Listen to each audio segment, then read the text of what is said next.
Give him the house. It's not like you need all that space. That's what my father said, loud and entitled, in front of 14 relatives at our family dinner table. But it wasn't just his words. It was the tone. Like my life was negotiable. Like my home, the one I broke myself to earn, was just a donation box for his golden boy's next phase of life. My name is Erica Monroe, and from wherever you're watching this, stay with me. Because have you ever been treated like a placeholder, useful until someone more deserving came along? It happened 2 weeks after my brother Andrew's wife gave birth to their second child.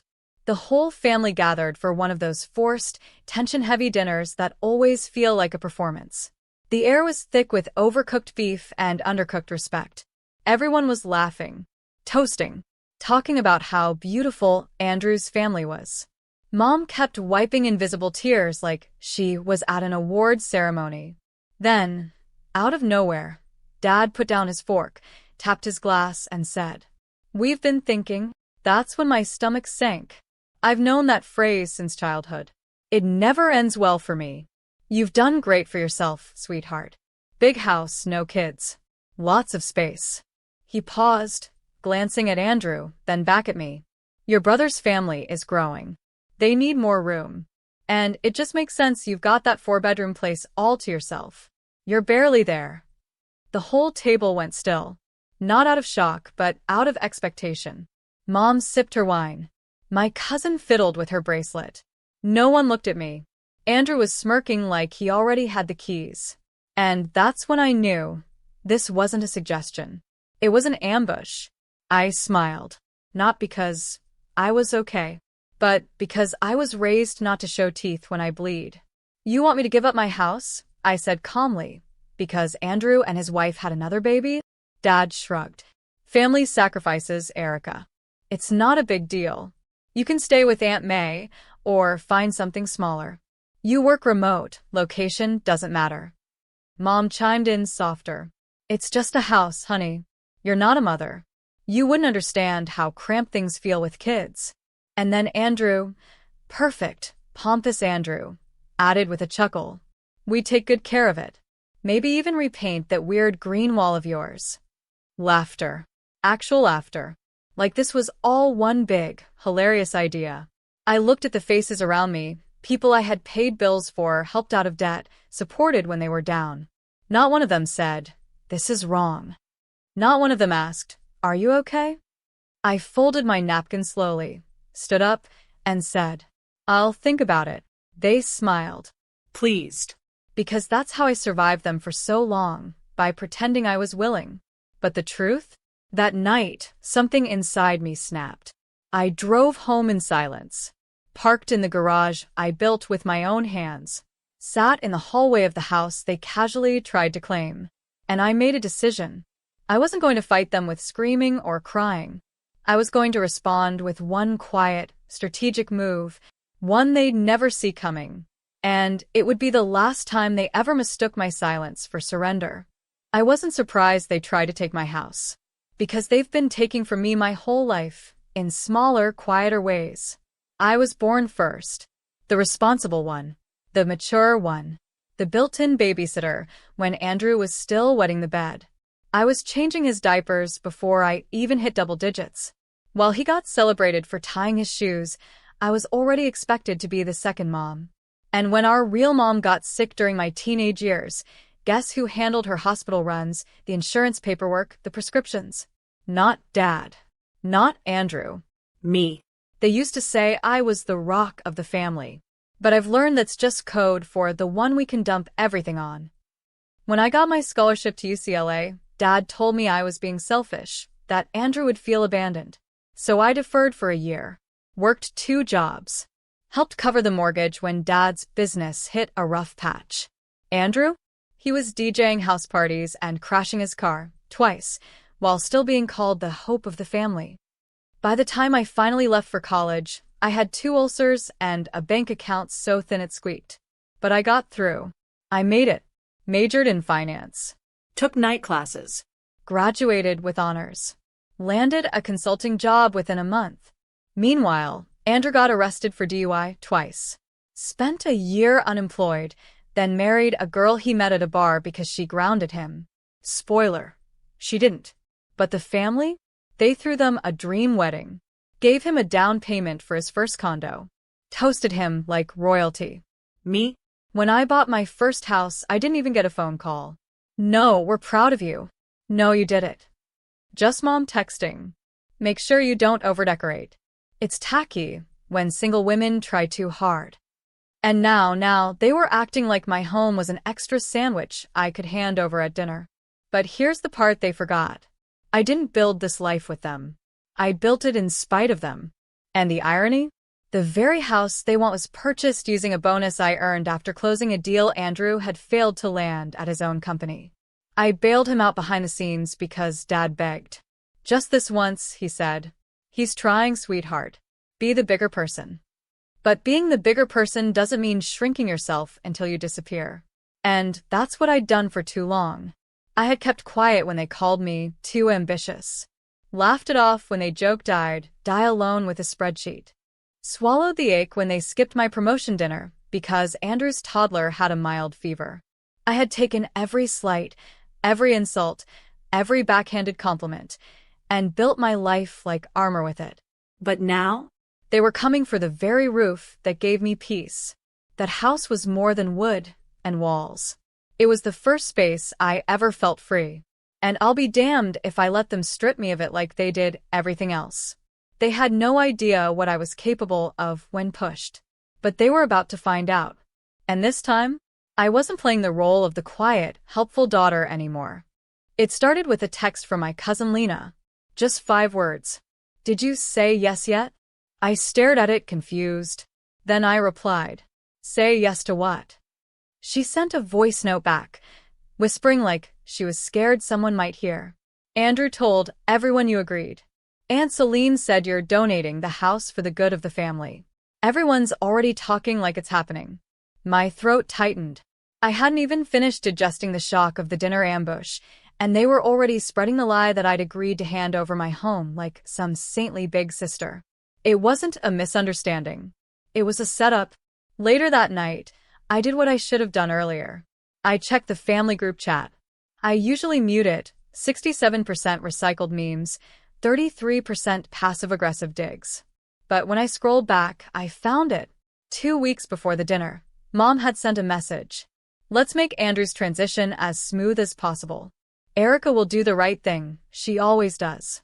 We raised her well. Aunt Celine replied with a gif of someone clapping. Andrew added, she doesn't need all that space. It's time to step up. Step up? They were planning this before even asking me. Not just planning, counting on my compliance. I felt like I'd been shoved into a play where everyone had the script but me. That weekend, I ran into Uncle Mike at the grocery store. He smiled and said, heard you're giving your place to Andrew. About time someone showed some family spirit. And that's when I knew they'd already told the neighbors. This wasn't just a family dinner discussion. This was public narrative manipulation. I was being cast as the generous, childless auntie who made the noble sacrifice so the next generation could thrive. No one asked what I wanted. No one cared. They'd already decided what kind of story I belonged to. But they forgot something. I don't perform. I document. I save receipts, literal and emotional. And the more I listened, the more cracks I started seeing. Andrew had been unemployed for the last 4 months. Quietly. No one told me. The Lexus they gifted him? On a loan. In Dad's name. He missed 2 payments already. Their current condo? The lease was expiring. They were being evicted for unpaid rent. They didn't just want my house. They were depending on it.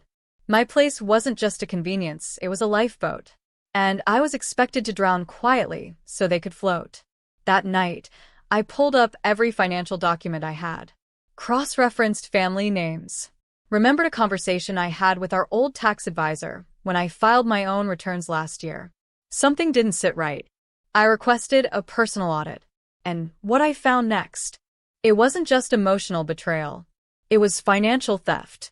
Thousands of dollars in deductions I never authorized. Loan activity under my name I never approved. All tied to one document. One forged power of attorney. signed in ink I never touched. And the name on that document? Dad's. He hadn't just tried to manipulate me emotionally. He'd already taken what he wanted, and now he wanted more. But he was about to learn that the woman he dismissed as just a spreadsheet junkie knew how to play the long game better than anyone. And this time, I wasn't going to warn him. I was going to teach him. I didn't scream. I didn't argue. I documented. When your own father forges your signature to open financial channels in your name, that's not just betrayal. That's fraud. The power of attorney form was dated 2 years ago. I was supposedly traveling at the time and couldn't be reached. My signature was clean, too clean. Like it was photocopied and traced. Which, by the way, it was. A quick call to my old bank manager, Lisa, who remembered me well, confirmed it. Yeah, that request came in from your dad's email. We called the number listed for confirmation, but it wasn't your number. She sounded shaken. Erica, I'm so sorry. You need to report this. I didn't say yes. Not yet. Because I wasn't just going to burn the bridge, I was going to let them walk across it first, thinking it was safe. I spent the next week preparing. First, I froze all my assets and accounts. Every joint authorization vanished. Then, I changed the title on my house to a trust, under a new entity name. If they try to come for it now, they'd be knocking on the wrong door. Literally. I updated my will, set up alerts for any movement on my credit, filed a quiet report to the local fraud division, flagged for investigation, but marked confidential for now. Then came the chess move I was most proud of. I contacted my friend Monica, a real estate attorney, and asked if she could do me a favor. Within 48 hours, she drafted a rental agreement. It listed Andrew and his wife as short-term guests. I had no intention of signing it, but I was going to show it to them. Why? Because if they believed I was caving, they'd expose themselves even more. And they did. When I reluctantly mentioned that I'd considered letting them move in for a trial period under a rental setup, Andrew rolled his eyes. Rental? Are you serious? Dad barked. After all we've done for you? I wanted to laugh, but I didn't. I just said, I'm not making any decisions yet. Let's discuss at dinner next week. And that dinner would be the Last Supper. Because what they didn't know was this. I had sent copies of the forged power of attorney, tax statements, and bank activity to my private investigator friend, who quietly launched a case file with timestamps, document trails, and email headers. Everything was in motion. The only thing left? Letting them believe they'd won. So I sat at my own kitchen table that Sunday, nodding as Dad mansplained property transfer logistics and Andrew loudly planned renovations like he already owned the place. I even made them coffee. Let them sit on my couch, smile in my home, and every time they said when instead of if, my spine grew straighter. Because this wasn't a negotiation anymore. This was a trap, and they'd already taken the bait. The day they thought I was handing over the house, I set the table with my mother's favorite china. I laid out everything like it was some sort of ceremonial transition, crisp documents in a neat folder, candles flickering like it was a sacred rite. I told them to come at 6. They arrived at 5:30. Andrew was all swagger, holding his baby girl like a trophy in one arm and dragging a duffel bag behind him with the other, already moved in his mind. Dad came in talking numbers. He thought this was an informal deal-closing dinner. Mom followed with a bottle of wine she bought for the celebration. It's not every day your son inherits something great, she said. She didn't even look at me when she said it. They sat. I poured drinks. I played along. Then I took out the folder. Before we move forward, I said softly, there's something you should see. I handed Dad the papers. At first, he didn't read them. He just waved them off like a waiter was offering him the wrong menu. Just skip to the transfer page. We can get this notarized tomorrow. I didn't smile. I just waited. Andrew peeked over his shoulder. His face scrunched. What's this? He mumbled. Dad finally focused, then paused. His jaw clenched. His hand stiffened. Mom leaned over and said, What's the holdup? Dad read the line out loud, but his voice cracked. Report of suspected identity fraud. Forged authorization documents, subpoena pending. Andrew turned white. Wait, what is this? It's everything, I said calmly. Every lie, every dollar, every forged email, every unauthorized transaction under my name. Dad looked up, panicked. You're turning this into a legal issue? It already is a legal issue, I said. But you knew that when you signed my name, didn't you? The silence that followed was surgical. Andrew stammered. You can't do this. We're family. Exactly, I replied. And family shouldn't steal. I stood. You wanted to gut me in public? Now you'll get to explain to a courtroom how you justified it. Mom broke first. Erica, sweetie, come on. We can work this out. You already worked it out, I said. Just not with me. You wrote a story, cast me in it, then got mad when I rewrote the ending. Dad stood up, trembling. You ungrateful. After all we did for you? Exactly. After everything you did, I learned from the best. I handed each of them a formal letter, a cease and desist for further contact, and a notification of legal investigation pending. Then I opened the front door. You have 10 minutes to leave this house. They didn't move, so I stepped aside. And just then my lawyer friend Monica walked in. Her presence was like a blade. You have 9, she said. Dad grabbed his coat. Andrew cursed under his breath. Mom didn't say anything, just watched me like she was seeing a ghost. But I wasn't dead. I was reborn. That night, I slept with my bedroom door open. For the first time in years, no part of the house felt haunted. Because the ghosts? They'd finally been evicted. It took less than 48 hours for the first cracks to show. On Monday morning, I got a call from Lisa, my former bank manager. Erica, she said cautiously, your father just came in. He tried to access one of your old accounts with a document claiming you authorized him. Again. But this time, security escorted him out. Then came the avalanche. I didn't need to lift a finger. The system they'd abused began closing in on them. The forged power of attorney was flagged by the fraud department. The IRS opened an inquiry into tax discrepancies spanning 3 years. The real estate board started looking into Andrew's sketchy financial history since he'd tried applying for a new mortgage under my credit rating. What they'd done wasn't just illegal. It was desperate. But here's the part no one talks about when you stand up to the people who raised you. They don't go down with silence. They go down swinging and smearing. I became the villain in their story. Within days, Mom sent a blast message to our extended relatives, saying I'd cut them off without mercy, that I was cold and forgot where I came from. I stayed quiet. But facts don't need defense. They just need daylight. And truth was pouring in fast. One by one, extended families started reaching out, asking what really happened. I didn't rant. I didn't beg for sympathy. I simply forwarded a single folder. Bank records, email chains, forged documents, and the audio recording of the dinner. Yes, I had it on tape. It spread like wildfire. Aunt Marcy called crying. Uncle Jerome apologized. Even my cousin Lena sent a message that just said, "They told us you were selfish.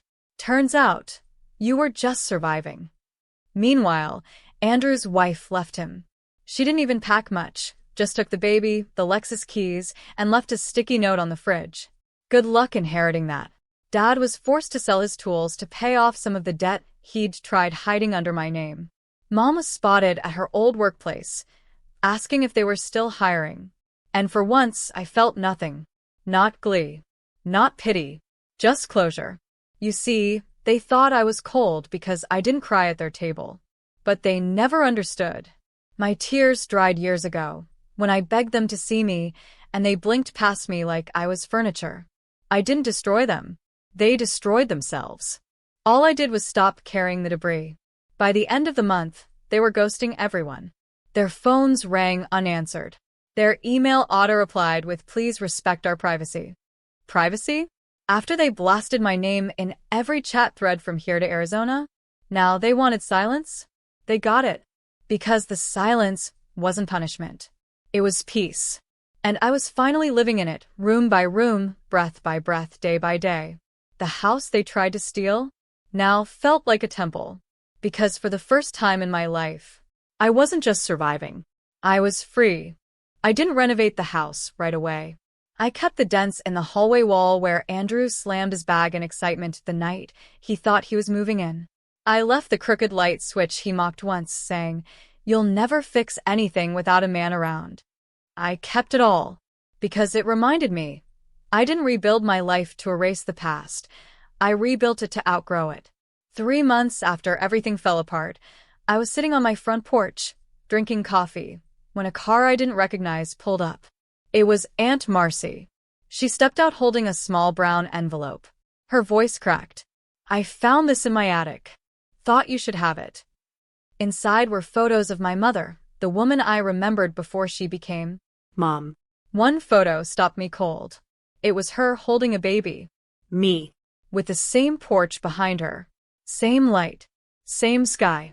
The caption on the back, in her handwriting, read, "For my Erica, may this home always know your name." That day, I finally cried. But they weren't the tears of a broken daughter. They were the tears of someone becoming whole. Because I realized something. I had inherited something far more powerful than real estate or money. I had inherited resilience. And I was done wasting it on people who mistook my kindness for consent. I went back to school, something I'd postponed for years. Earned a degree in financial forensics, because when your own family forges your signature, you learn to read between the numbers. I opened a small firm with Monica and Lisa. We called it Second Ledger, because sometimes your first story is written for you, and the second one? That's yours. We specialized in helping women untangle financial abuse. And our waiting list grew faster than I ever imagined. One day, a young woman walked into my office, soft-spoken, eyes downcast. She whispered, "My dad signed me into debt I didn't ask for." I thought I was crazy. I smiled. "You're not crazy. You're just not quiet anymore." My house became a home again. Not because I filled it with things, but because I no longer filled it with doubt. I grew herbs on the windowsill. Started painting again. Got a cat named Ledger who had no respect for furniture, but all the time in the world to curl up beside me when I worked late. And on the first anniversary of that dinner, I hosted a meal of my own. But this time, it wasn't for people who used me. It was for people who saw me. We toasted with mismatched glasses. Ate on folding chairs. Laughed until we cried. I didn't give a speech. But when someone asked why I looked so peaceful, I said, "Because peace isn't when nothing's wrong. It's when you finally stop waiting for people to love you the right way and start loving yourself in the only way that matters. Fully." That night, I closed the door, turned out the light, and stood in the quiet. No ghosts. No guilt. Just me.